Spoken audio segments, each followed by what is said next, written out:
మహబూబాబాద్ జిల్లా పర్వతగిరి గ్రామంలో ఎమ్మెల్యే మురళీ నాయక్ పర్యటించారు. గ్రామ సర్పంచ్ అనిత వెంకటేశ్వరతో కలిసి పలు అభివృద్ధి కార్యక్రమాలకు శంకుస్థాపన చేశారు. ముందుగా గ్రామంలో ఉన్న గ్రామ దేవత వద్దకు చేరుకుని కొబ్బరికాయలు కొట్టి ప్రత్యేక పూజలు చేశారు.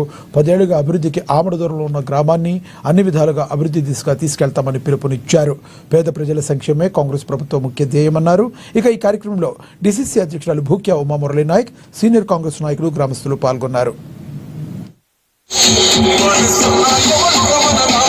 మళ్ళొక్కసారి చెప్తా ఉన్నా, దయచేసి పార్టీలకు అతీతంగా అందరం కలుసుకొని మన పర్వతగిరి గ్రామాన్ని మన అభివృద్ధి చేసుకుందాం.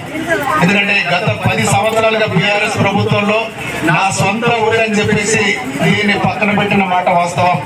అభివృద్ధి చేయకుండా గత ఎమ్మెల్యే ఇక్కడికి రాకుండా మిమ్మల్ని నానా రకాల ఇబ్బందులు పెట్టింది. కాబట్టి ఈసారి మీరు గెలిపించారు, కాంగ్రెస్ పార్టీ అధికారంలోకి వచ్చింది.